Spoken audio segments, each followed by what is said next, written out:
DeSantis destroys the left. Oh man, sending these migrants up to Martha's Vineyard, maybe even Wilmington, Delaware, Joe's house.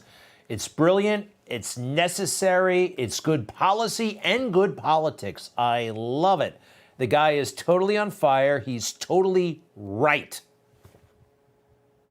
When Biden is flying these people all over the fruited plain in the middle of the night, I didn't hear a peep out of those people, okay? I didn't hear a peep.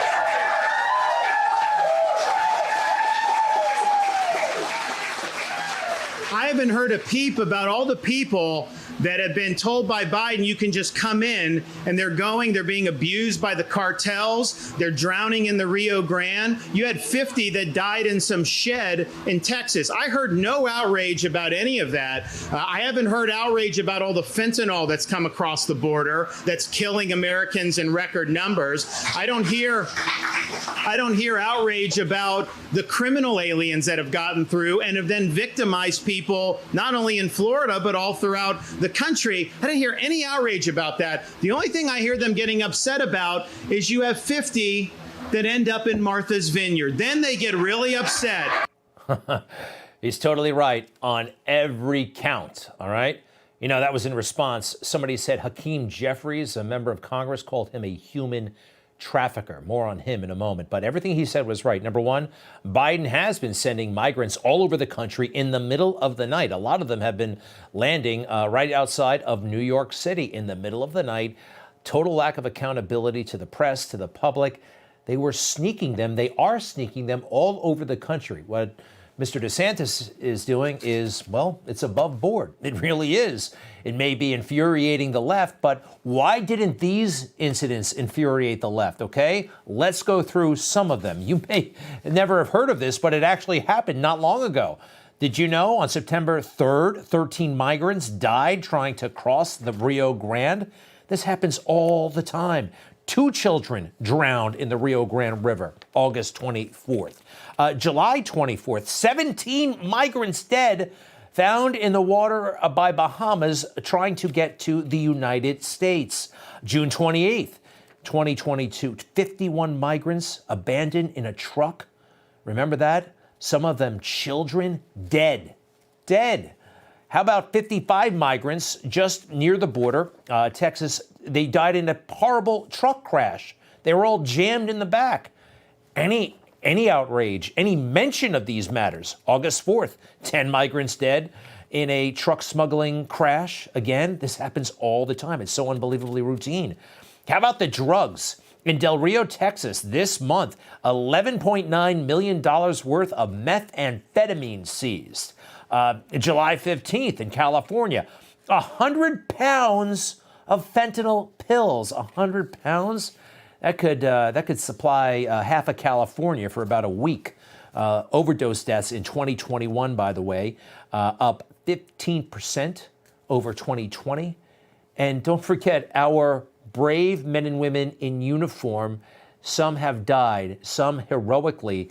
Bishop Evans, a specialist in the Texas National Guard, he drowned during a rescue attempt. So these things are happening all the time, and nobody cared. Nobody really cared whatsoever until they showed up at that beautiful neighborhood in where I've never been to Martha's Vineyard. Is it that great? It sounds like a real pain in the neck to get to. I don't want to go. But Hakeem Jeffries, and they love this guy Hakeem. He could be Speaker of the House someday if the Democrats ever pull it off and Nancy leaves. Listen to his ugly, ugly language. Well, the behavior of individuals like Ron DeSantis and Greg Abbott is radical, reckless, regressive, and reprehensible. They should start behaving like governors and stop behaving like human traffickers. They are putting politics over people in the most egregious way possible. Wrong. This was reprehensible. That crash where 50 people died, migrants in the back. You get it? All right? This is reprehensible. This is egregious, you might say. Hey, what is so terrible about what DeSantis and Abbott and others are doing? Have you seen how they're kind of ferrying these folks around in nice coach buses? There's nothing wrong with this. They're air conditioned. These are beautiful private planes chartered by state governments. There's nothing wrong with this. You want to talk about egregious? You want to talk about reprehensible? Talk to your party leader, Joe Biden, and all that nonsense he said for 2 years straight, trying to suck up to the woke left, urging all those poor people south of the border to come the moment he's president. What I would do as president is several more things, because things have changed. I would, in fact, make sure that we immediately surge to the border. All those people are seeking asylum. They deserve to be heard. That's who we are. We're a nation that says if you want to flee and you're fleeing oppression, you should come. Yeah. Governor DeSantis, you are so right, and he is so wrong. You nailed it. President Biden is responsible for this. And for whatever reason, our corrupt, warped society lets him off the hook. It's really crazy.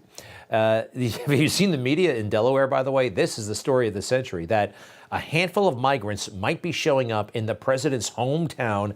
There they are. That's about 10 times more media than you'll find down at the Rio Grande. Isn't that kind of amazing? So Joe has finally been forced to offer an explanation. He's indignant about the whole matter, but listen to this. Why is the border more overwhelmed under your watch, Mr. President? Because there are 3 countries that there are fewer immigrants coming from Central America and from Mexico. This is a totally different circumstance. What's on my watch now is Venezuela, Cuba, and Nicaragua. And the ability to send them back to those states is not rational. You could send them back and have them. We're working with Mexico and other countries to see if we can stop the flow. But that's the difference. Thank you. He's making stuff up. And regarding the numbers and who's coming from where, George W. Bush might say that's fuzzy math. He's indignant that he has to take questions, really. And how about going to your home state, that beautiful jewel of Delaware?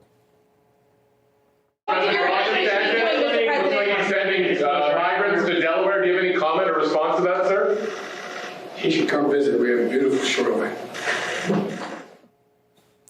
Is it supposed to be funny? What is it? Is it damn you? Is it a genuine welcome? Nobody knows. Maybe this is a case for Kamala Harris. Should she be dispatched once again? Remember how helpful she was on this whole border issue, which is, her big responsibility, by the way. I want to be clear to folks in this region who are thinking about making that dangerous trek to the United States-Mexico border. Do not come. Do not come. There. Can you believe it didn't work? Do not come. Democrats are having too much fun with this. They want the votes, they want the globalists want the free labor, and some small-time politicians want the airtime. We have a big problem, a big clown in charge, Eric Adams, the mayor of New York City. This guy, in his own limited brain, has never had it so good because he gets to go on all these TV shows, wear his favorite tie, and talk about, well, pump up the volume. It's just pretty much gibberish. Out to the El Paso mayor, as well as our team attempted to reach out to Governor Abbott. They refused to do any form of coordination. They think the politics of treating people in a humane manner to cover up, I believe, what they have done around human rights, the erosion of it for these. All right, he's upset that Governor Abbott didn't call him on the phone. Call Governor Abbott on the phone. They don't know what they're doing. He likes to be on TV. That's it. In way over his head. This is what this guy's passionate about. Clothes, clubs, and pay. Money. Take a look. Show me the money. Show me the money. That's what it's all about. We deserve more money. We deserve to be paid for the job we're doing. Senator Adams, I believe you've made your point in the 2 minutes. How do you vote? I deserve a raise. These are not serious people, okay? They're just not. They just love TV. What does he say? It's all about the money. I deserve a raise. Well, no, you don't. No, you didn't. And knock yourself out. Have fun in the limelight. People like Governor DeSantis, however, will roll up their sleeves and really try to bring national healthy attention to this unnecessary trauma that is totally self-inflicted by the Biden administration. Hey, I like DeSantis a lot, by the way. Not in 2024, all right? He's not ready yet. He will be 2028, 2032. He's only 43 or 44 years old. And let's face it, he's copying President Trump, okay? This idea, by the way, of sending the migrants up to Martha's Vineyard and elsewhere might have come from Trump. But look at the mannerisms, okay? He's been studying the guy very, very closely. Hey, why not? It worked for Trump. He's the most effective communicator possibly in the history of the planet. All right, stay with us. That crazy Axeman is out of jail. And you know what he's doing? He's going shopping. He's actually going food shopping and meeting people all over the neighborhood. And he doesn't wear a shirt when he shops. I guess that's okay. Not in all stores. No shirt, no shoes, no service. Remember that? But anyway, the Axeman is out and about. We'll be right back.